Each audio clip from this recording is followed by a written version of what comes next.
Perkenalkan, nama saya Rahmawati Fajar Septianingrum, NIM P13374341220030 dari D3TLM Rek A tingkat 2 semester 4. Di sini saya akan membahas mengenai materi Toxoplasma gondii. Toxoplasma gondii ini memiliki host definitif berupa kucing dan juga merupakan protozoa obligat intraseluler. Toxoplasma gondii ini terdiri dalam 3 tahap, yaitu takizoid, kista, dan juga awal kista. Pada tahap takizoid itu berbentuk proliferatif, dan pada bentuk kista itu berisi bradizoid, dan juga pada bentuk awal kista itu berisi sporozoid. Siklus hidup dari Toxoplasma gondii ini, parasit ini akan berkembang di dalam tubuh kucing sebagai host definitifnya yang mengalami siklus hidup seksual dan juga akan menghasilkan awak kista yang akan dikeluarkan melalui feses dan akan mencemari lingkungan. Parasit Toxoplasma gondii ini itu tidak akan aktif di dalam tubuh. Namun, parasit ini tuh akan aktif bila di dalam tubuh itu terdapat janin yang berkembang. Maka si parasit Toxoplasma ini akan menyerang janin tersebut hingga ketika kehamilan pada trimester pertama itu akan mengalami keguguran, dan apabila terkenanya di trimester 2 atau 3 itu akan mengalami kecacatan janin. Penyakit yang ditimbulkan oleh Toxoplasma gondii ini disebut toxoplasmosis. Toxoplasmosis itu merupakan salah satu penyakit zoonosis yang dapat ditularkan dari hewan ke manusia. Penularannya itu melalui berbagai cara, namun sulit untuk menetapkan secara pasti cara dan juga sumbernya. Tetapi resiko penularan paling tinggi itu dikarenakan adanya kucing liar. Pencegahannya itu dengan menerapkan pola makan yang higienis dan juga cara hidup sehat. Merupakan pilihan yang terbaik untuk meminimalisir terjadinya transmisi dari Toxoplasma gondii dari kucing ke manusia. Selanjutnya ada Plasmodium vivax, di mana ini merupakan parasit dan juga patogen pada manusia. Plasmodium vivax itu merupakan satu dari 4 spesies parasit malaria yang umumnya menyerang manusia yang dibawa oleh nyamuk Anopheles betina. Eritrosit yang terinfeksi oleh Plasmodium vivax ini itu cenderung membesar dan juga akan mengalami fase tropozoid muda yang berbentuk cincin, skizoid matang, dan juga memiliki bentuk mikrogametosit dan juga makrogametosit.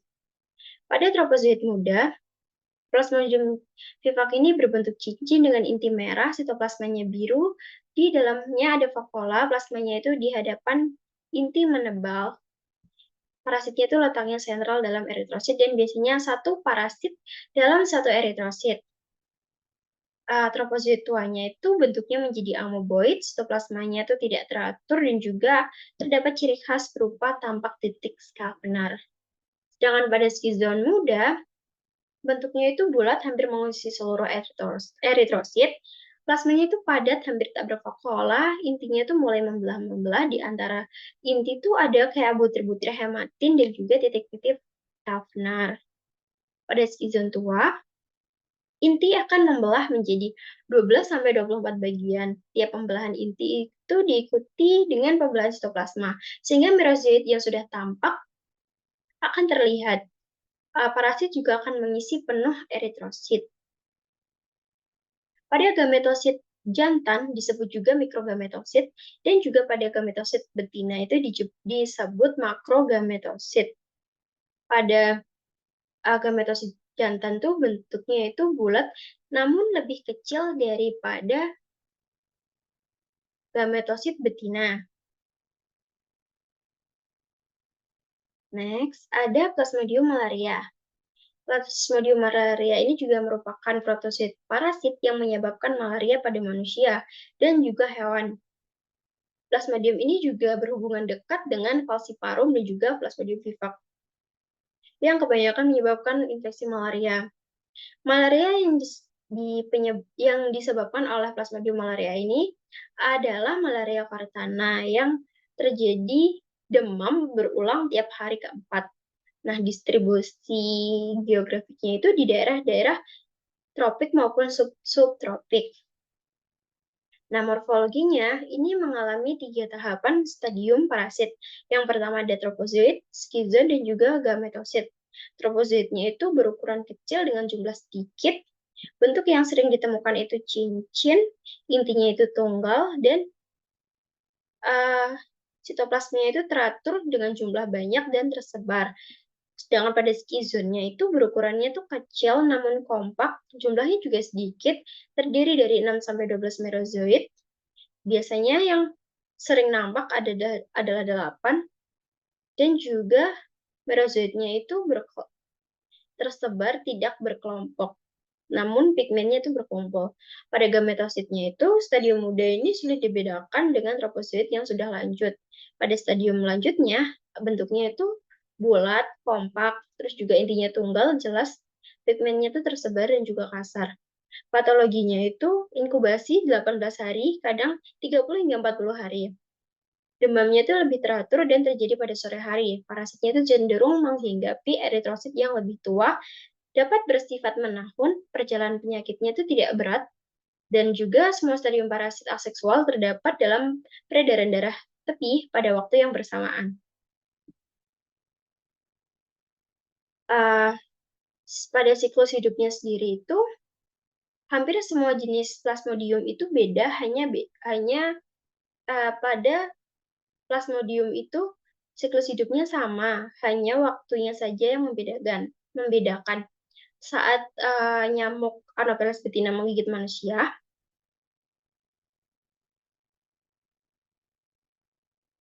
yang terinfeksi plasmodium itu akan menginokulasi sporozoid dari air ludahnya ke sirkulasi darah. Dan siklusnya itu kurang lebih nampak seperti gambar di sini ya, di mana akan dari nyamuk menggigit masuk hepar, terus juga membentuk skizon di hepar, terus terjadi reptur skizon, terus juga terjadi bentuk merozoid, terus pokoknya siklusnya seperti ini ya, teman-teman.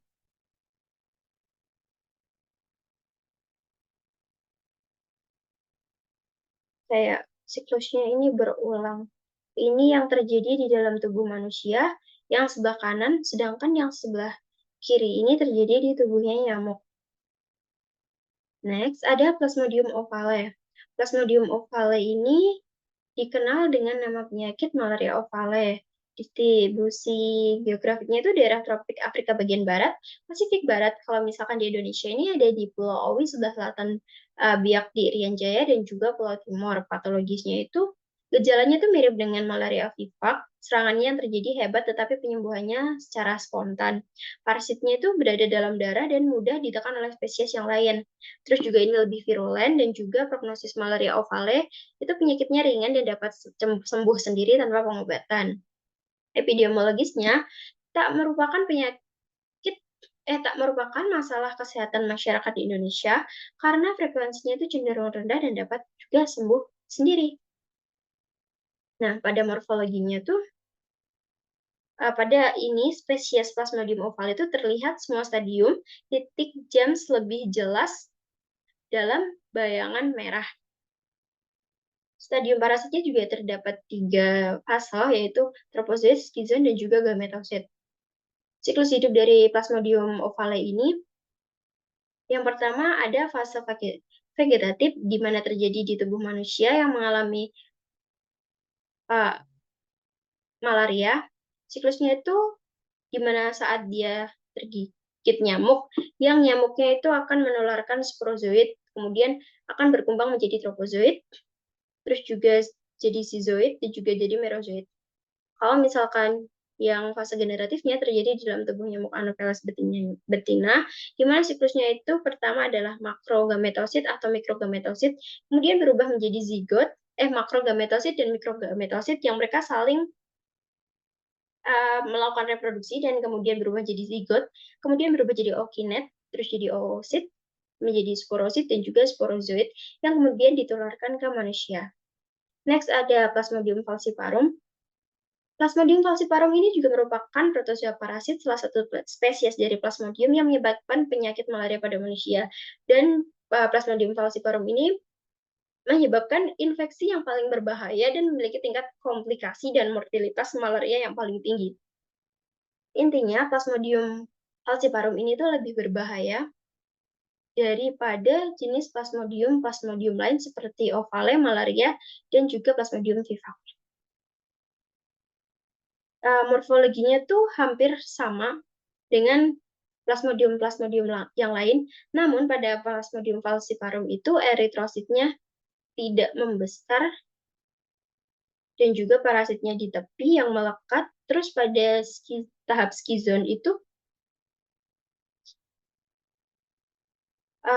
terbentuk cincin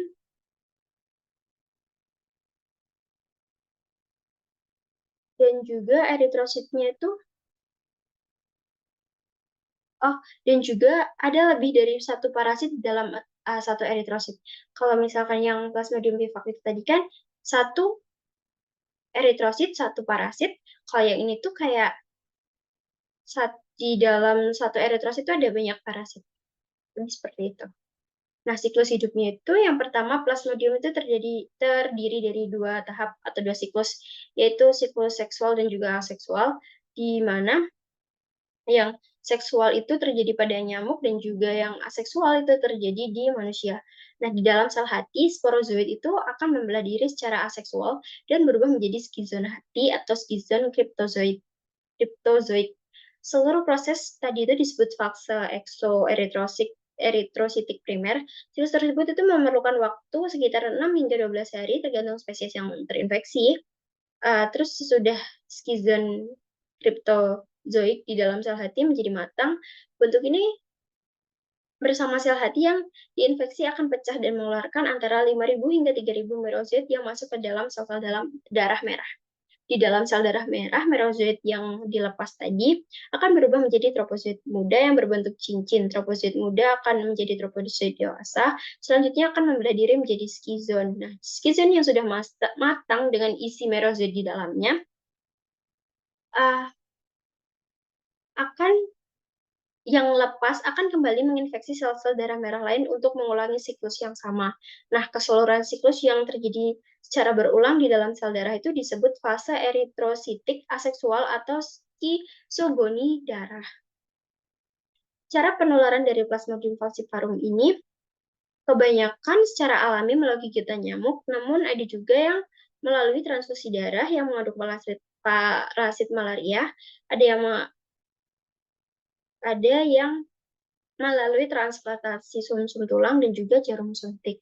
Sekitar 4.000 spesies Anopheles, namun hanya 60 spesies yang berperan sebagai vektor malaria. Di Indonesia sendiri itu ditemukan sekitar 80 spesies Anopheles, namun hanya 16 yang dapat menjadi vektor malaria. Walaupun jarang, penularan ini tuh terjadi selama kongenital, di mana bayi dalam kandungan juga dapat tertular melalui peredaran darah plasenta dan juga disebut malaria kongenital. Manusia itu juga merupakan satu-satunya reservoir malaria penting, walaupun kera atau simpanse juga dapat terinfeksi oleh Plasmodium ini. Nah, gejala klinis dari malaria itu terdiri atas beberapa serangan demam yang diselingi oleh suatu periode di mana penderitanya itu bebas sama sekali dari demam, atau disebut juga periode laten. Nah, pada malaria yang alami, masa inkubasi untuk malaria falciparum ini sendiri adalah 12 hari. Dari 9 sampai 14 hari. Terus 14 hari, dari 8 sampai 17 hari untuk vivax. Dan untuk malaria quartana itu 28 hari, berkisar antara 18 sampai 40 hari, dan juga untuk ovale itu 17 hari, berkisar antara 16 sampai 18 hari. Next ada ciliata. Ciliata ini memiliki struktur kecil seperti rambut, disebut cilia, yang berguna untuk bergerak. Ekspresi makanan yang tidak terpakai itu juga dilakukan dengan pengeluaran melalui anus. Yang termasuk ciliata di sini ada Balantidium sp, atau yang akan dibahas ini adalah Balantidium coli, di mana filum Coleopora dan juga famili Balantidiae, parasit protozoa bersilia pada manusia. Nah, Balantidium ini merupakan parasit terbesar di dalam usus besar manusia. Infeksi protozoa Balantidium sp itu menyebabkan terjadinya penyakit balantidiasis. Balantidium coli sendiri ini terdapat dari dua tahap, yaitu tropozoid dan juga kista, di mana pada bentuk tropozoid Dia tuh berisi sisa makanan, leukosit, eritrosit, dan juga bakteri.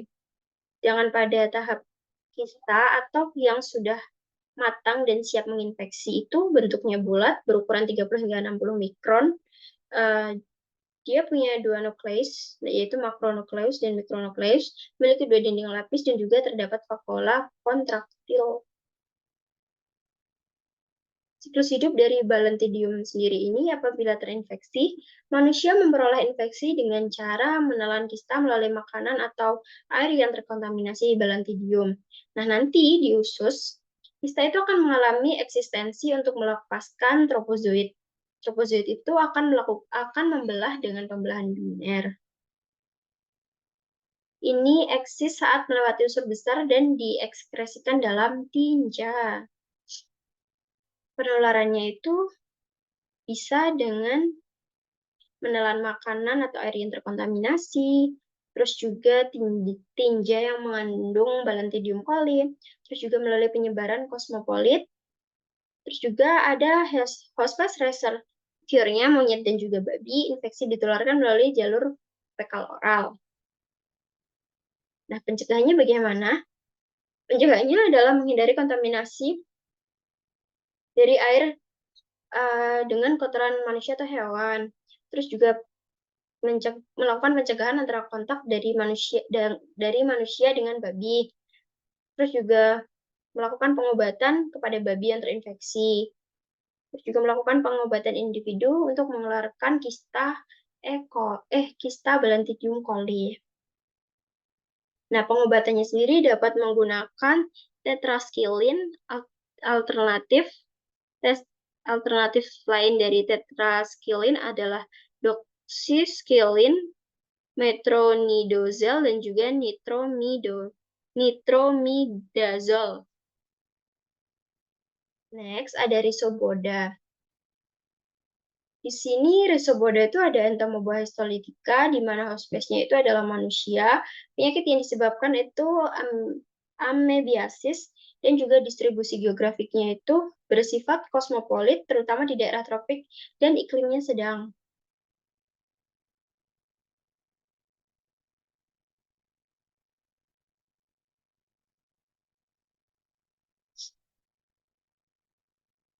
Nah, bentuknya itu ada 3 tahap. Yang pertama ada tropozoid, minuta, dan juga kista. Pada bentuk tropozoid, itu ukurannya sekitar 20 hingga 40 mikron, terus intinya di endoplasma, terus juga karyosomnya sentral, terus ekstoplasmanya itu bening. Sedangkan pada minuta, pada bentuk tropozoid ini tuh sifatnya tuh patogen atau berbahaya. Sedangkan pada bentuk minuta, di mana ukurannya itu 10 hingga 20 mikron, ini tuh tidak patogen dan juga pada bentuk kistanya itu Entamoeba histolytica ini cenderung tidak patogen juga. Lalu bagaimana siklus hidup dari Entamoeba histolytica? Siklus hidupnya itu yang pertama kita imatur. Dari makanan yang tercemar masuk ke dalam mulut, ke lambung, menuju ke usus halus. Kemudian menjadi tropozoid. Terus habis itu kista akan berkembang menjadi trofos di dalam lumen kolon. Terus enkistensi, kista itu menjadi banyak dan keluar melalui feses.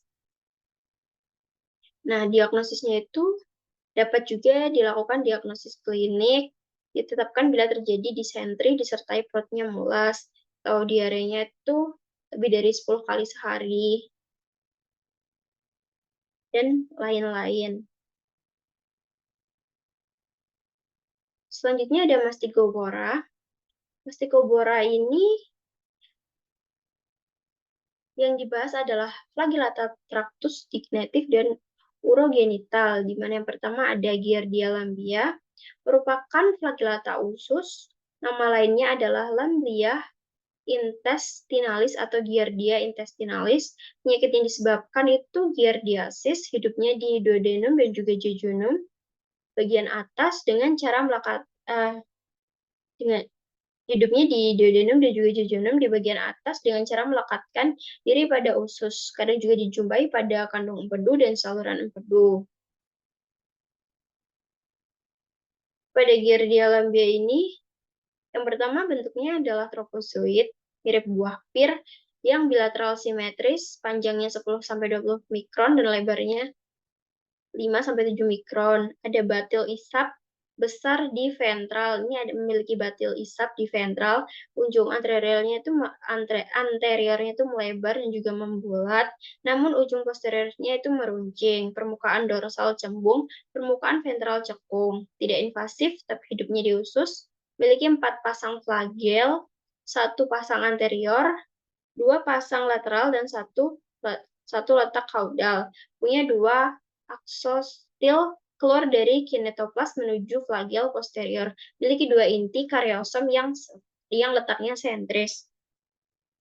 Nah, pada tahap kistanya sendiri itu, yang pertama, kista Giardia lambia itu infektif atau dia yang dapat menyerang manusia, bentuknya itu lonjong.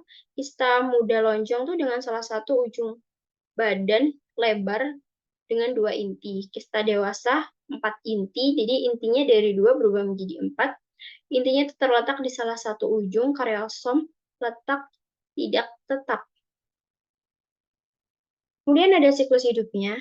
Siklus hidup dari Giardia lamblia ini adalah kista berperan dalam transmisi. Kista dan tropozoid ditemukan di dalam feses yang tertelan oleh host. Peran reservoir hewan itu masih belum jelas.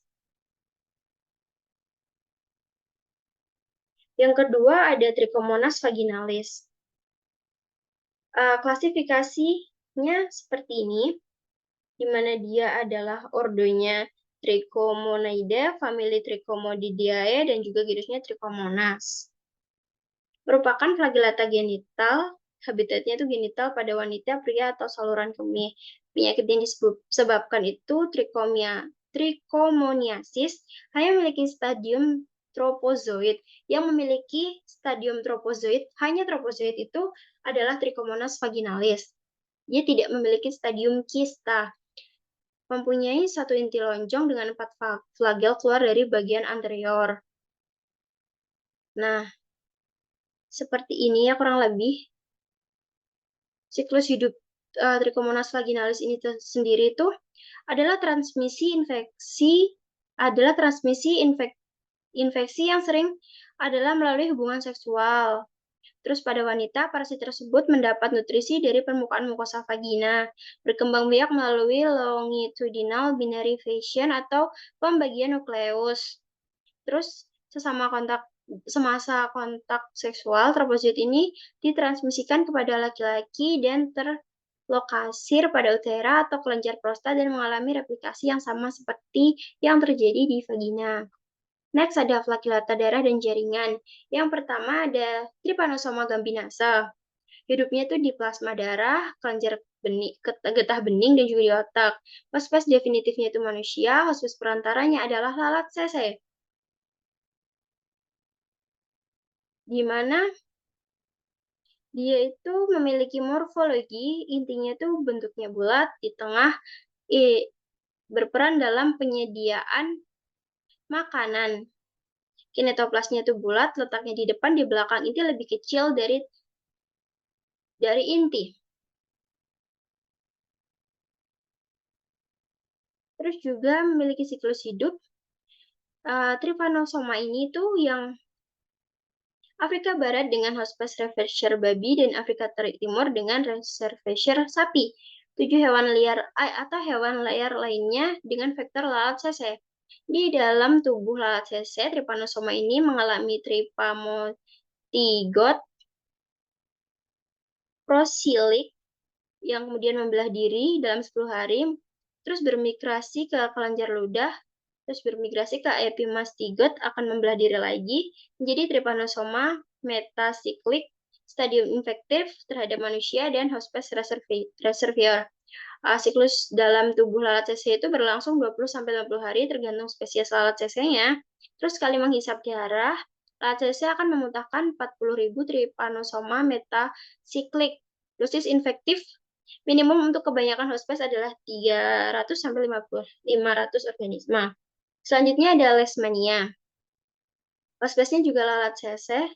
Leishmania itu ada 3 jenis ada 3 jenis spesies. Yang pertama ada Leishmania donovani, ada Leishmania tropica, dan juga Leishmania brasiliensis. Di mana Leishmania itu memiliki 2 stadium, yaitu stadium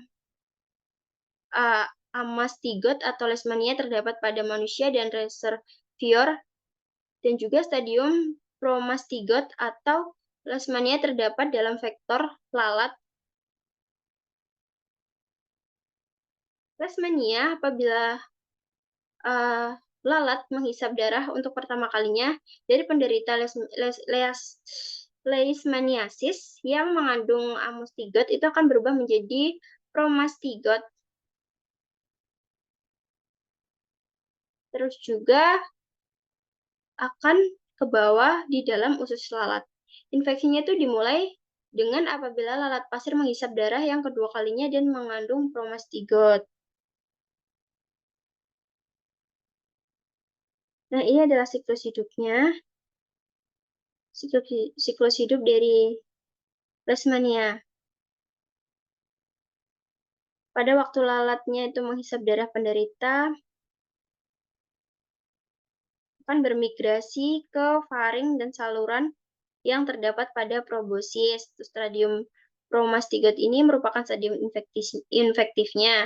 Terus bila lalat menggigit manusia, stadium ini tuh akan masuk ke sel makrofag, berubah menjadi stadium amastigot, kemudian berkembang secara belah pasang, dan seterusnya hidup di dalam sel atau intraseluler.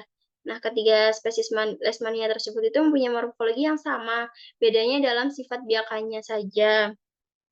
Di manifestasi klinis dan juga penyebaran dan juga vektornya. Penyembuhannya itu dari kala azar yang oriental sore memberikan kekebalan yang sama. Imunitas terhadap penyakit oriental sore itu berhasil dilakukan dengan menggunakan bahan biakan atau bahan dari lesi manusia atau limpa yang terinfeksi. Selanjutnya ada diphtheria atau nyamuk. Tribusnya itu ada 2, yaitu Anophelini dan juga Culisini. Di mana tribus Anophelini itu terdiri dari nyamuk Anopheles, dan juga tribus Culisini itu terdiri dari nyamuk Culex, Aedes, dan juga Manconi. Nyamuk Anopheles sendiri itu perannya itu vektor Plasmodium sp, Webanchrosis, B. malayi, dan juga B. timotin. Perilaku aktif menghisap darah pada senja sampai dini hari atau pada malam hari. Habitatnya itu pada kawasan pantai, pedalaman, dan juga kaki gunung. Nyamuk Anopheles ini memiliki 4 tahap, yaitu telur, larva, pupa, dan juga dewasa. Pada stadium telurnya itu bentuknya itu oval, tersusun tunggal. Terus di kiri kanan tuh semacam ada kayak pelampung, dan kedua ujungnya itu ronjeng. Pada stadium larva, ekornya itu nggak bercabang, nggak memiliki sifon, rambut badannya itu seperti plum dan mempunyai sikat palmata. Spiracle pada segmennya itu terakhir, dan juga segmen terakhir ada gigi sisir. Pada stadium pupanya itu bentuknya mirip udang, dibedakan dari melihat corong nafas, di mana corong nafasnya itu pendek dan juga lebar, memiliki abdomen 2/3 sampai 7 berestina. Pada tahap dewasa, nyamuk ini beristirahat dalam posisinya menungging. Sayapnya tuh bercak sisik gelap buat terbang, dan juga abdomennya itu tanpa sisik. Nah, pada golongan nyamuk Anophelini ini, pada bentuk stadium jantannya itu, dia memiliki maxillaris yang hampir sama dengan proboscis. Terus memiliki bulu antena plumose, dan juga ujung maxillarisnya itu membesar. Nah, pada bentuk yang betina, maxillarisnya itu hampir sama dengan proboscis, terus memiliki bulu antena plumose dan juga ujung maxillarisnya itu tidak membesar. Selanjutnya, ada nyamuk Culisini, di mana ini merupakan genus dari Aedes, Culex, dan juga Manconi. Yang pertama ada nyamuk Aedes dengan vektornya itu demam denggi. Dia akan menghisap darah pada siang hari. Habitatnya ada di air jernih dan juga air keruh. Lalu nyamuk colek itu faktornya itu Webbanchroftyi, dia menghisap darah pada malam hari, habitatnya di air jernih dan juga air keruh, dan juga uh, nyamuk mansoni, faktornya itu Burkia malayi, dia menghisap darah pada siang dan juga malam hari, dan habitatnya di rawa-rawa atau air keruh. Nyamuk ini juga memiliki 4 tahap. Pada nyamuk Aedes, pada stadium telurnya itu bentuknya oval, tunggal, memiliki ornamen pada panjang dinding telur mirip anyaman. Terus pada stadium larvanya itu memiliki ekor yang bercabang dengan sifon, rambut badannya itu seperti rumput dan mempunyai satu kelopak rambut pada pekten. Pada stadium pupanya itu bentuknya juga mirip seperti udang, corong nafasnya itu panjang seperti pipa, terus bentuknya itu tubular dan juga kecil. Pada golongan jenisini ini, stadium dewasanya itu dapat dibedakan antara jantan betina.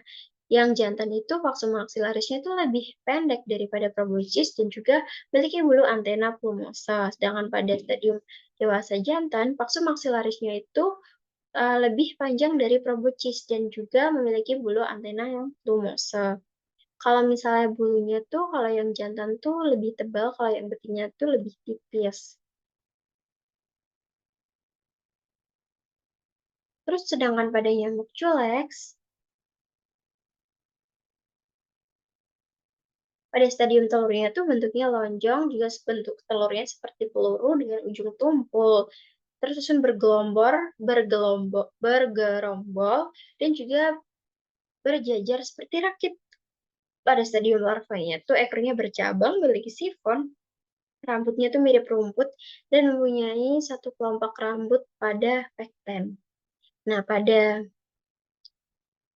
stadium pupanya, bentuknya itu mirip udang, cerang nafasnya juga panjang, seperti pipa dan bentuk tubularnya tuh kecil.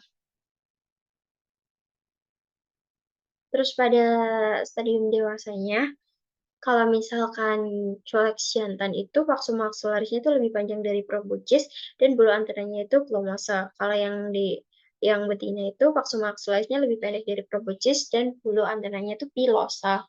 Jangan pada nyamuk mansoni pada tahap telur itu bentuknya tuh lonjong, salah satunya tuh berujung lancip. Jadi ibaratnya yang bawah itu lancip, terus dia tuh berkelompok atau bisa juga satu-satu terus tersusun bergerombol di bawah air atau tumbuhan air.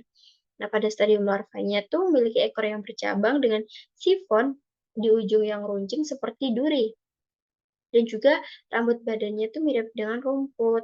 Pada stadium pupanya itu bentuknya seperti udang yang koma, terus corong nafasnya itu panjang seperti pipa, bentuknya tubular dan juga kecil. Pada tahap dewasanya, paks maksilarnya itu lebih panjang dari proboscis dan bulu antenanya itu plumosa untuk nyamuk jantan, dan untuk nyamuk betinanya itu paks maksilarisnya itu lebih pendek daripada proboscis dan bulu antenanya pilosa. Untuk golongan nyamuk culisini ini pada stadium dewasanya itu semuanya tuh hampir sama. Bahkan bisa dibilang memang sama.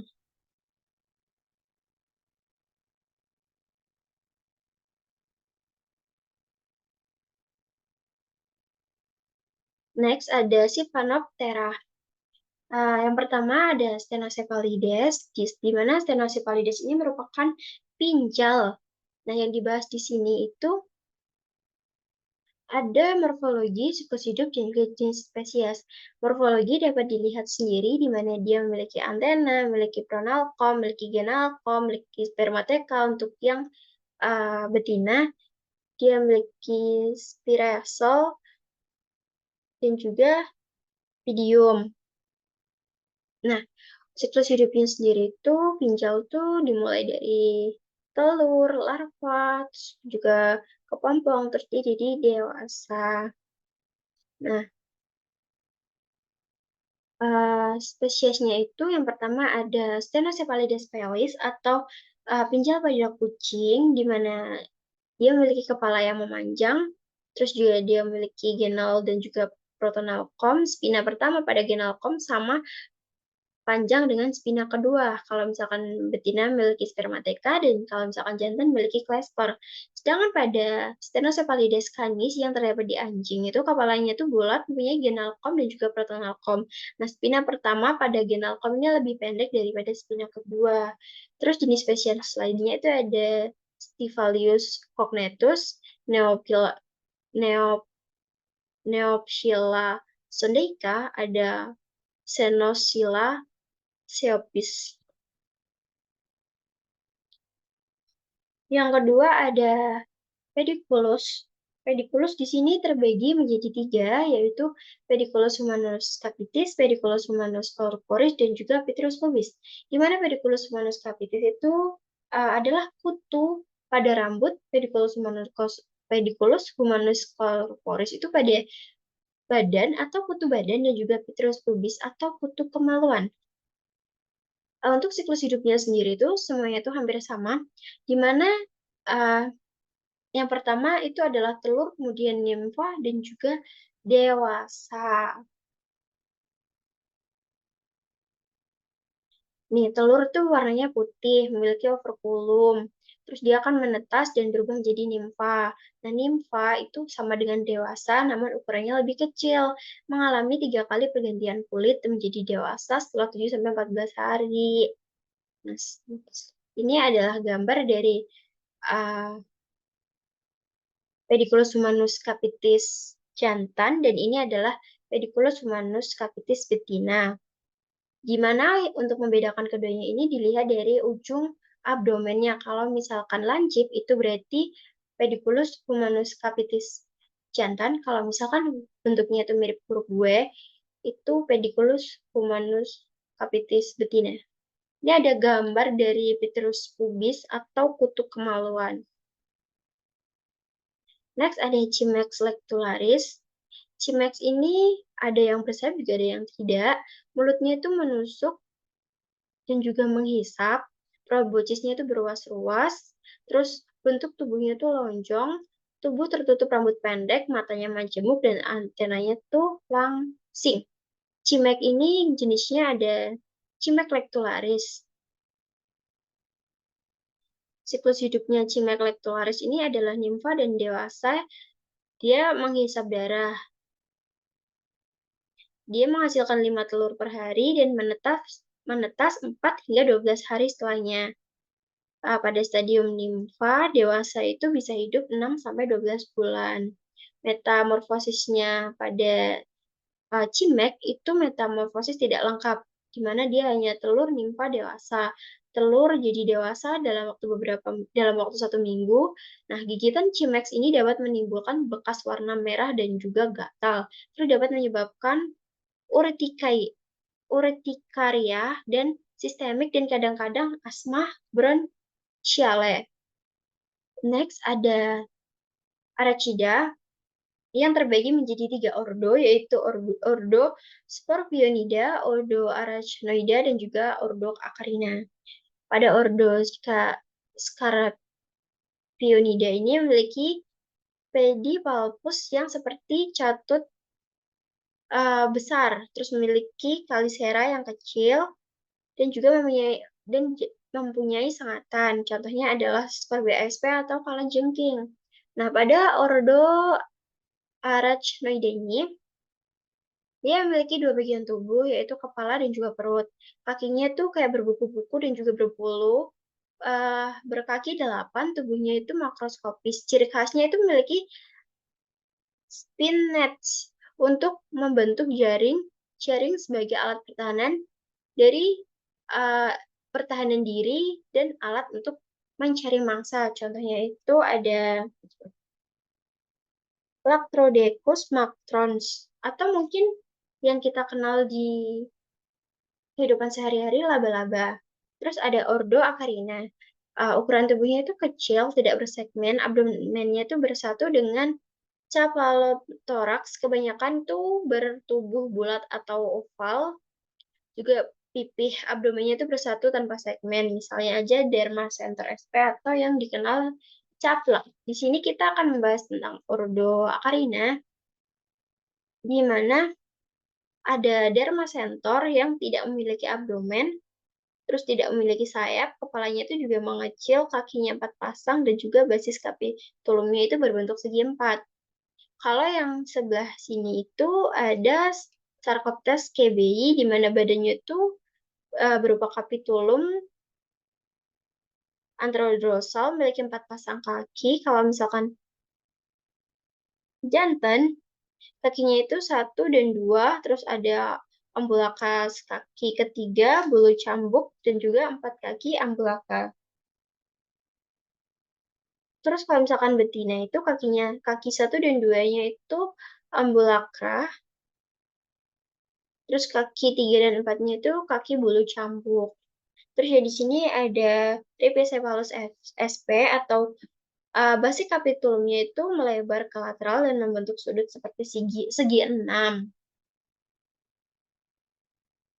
Terus habitatnya itu hampir semua arachnida yang masih ada itu memiliki habitat di darat, dan beberapa ada yang memiliki habitat di air. Semua arachnida itu memiliki 8 kaki dan tambahan 2 kaki depan, fungsinya sebagai sensor pertahanan dan untuk membantu makan.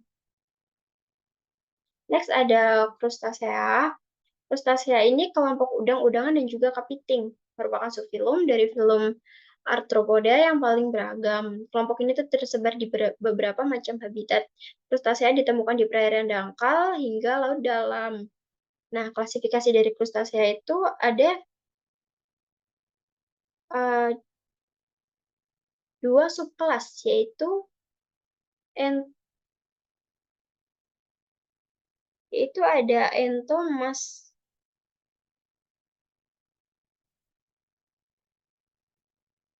ada Entomostraka dan juga Malassezstraka.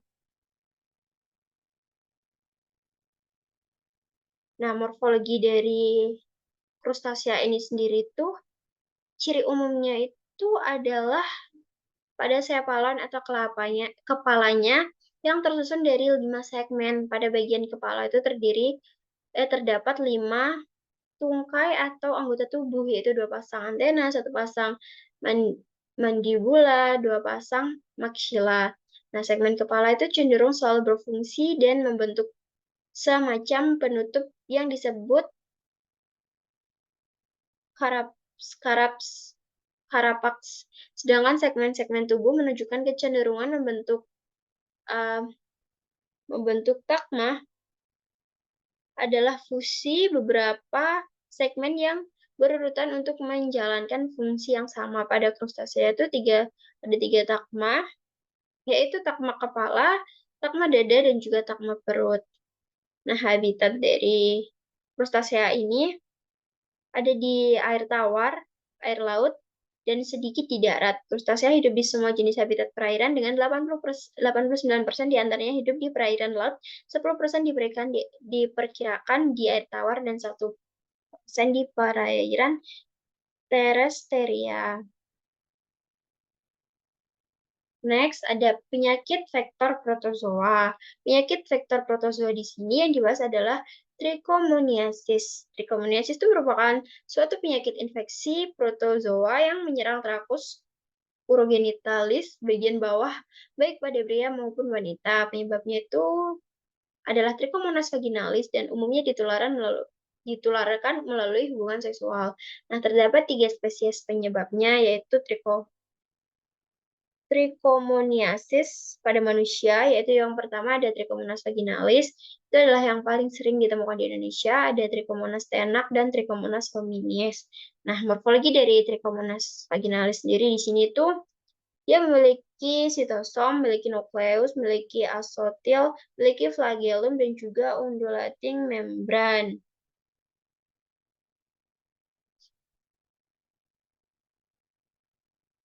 Siklus hidupnya sendiri itu adalah trichomonasis itu berada di saluran genital bagian bawah pada wanita dan utera serta prostat pria, di mana ia akan bereplikasi melalui pembelahan biner.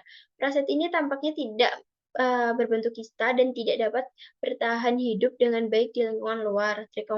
Trichomoniasis ini Ditularkan antara manusia satu-satunya inang yang diketahui terutama melalui hubungan seksual. Nah, berarti cara penularannya itu terdapat di 2 jalur, yakni secara kontak langsung dan kontak tidak langsung. Nah, kalau misalkan kontak langsung itu melalui hubungan seksual, kalau yang kontak tidak langsung itu penggunaan peralatan pribadi secara bersama, misalnya menggunakan handuk bersamaan, terus melalui toilet duduk yang tercemar oleh Trichomonas vaginalis, atau alat toilet lainnya, atau misalkan juga bayi yang baru lahir dapat tertular parasit dari ibunya melalui jalan lahir saat proses persalinan. Nah, untuk mengurangi resiko dari terinfeksi trichomoniasis ini adalah yang pertama jangan berganti pasangan seksual. Terus yang kedua menggunakan antara alat kontrasepsi saat berhubungan seksual dan juga menghindari barang-barang pribadi secara bersamaan. Yang keempat membuang alat bantu seksual sekali pakai. Nah, untuk cara pemeriksaannya itu diagnosis trichomoniasis itu dapat ditegakkan dengan temuan Trichomonas vaginalis pada pemeriksaan mikroskop preparat basah nucleic acid amplification test atau NAATS atau NATS. Dapat juga menggunakan rapid test dan kultur pada pasien wanita, serta pemeriksaan kultur pada pasien laki-laki. Sekian presentasi dari saya. Apabila terdapat kesalahan, saya mohon maaf. Akhir kata, wassalamualaikum warahmatullahi wabarakatuh.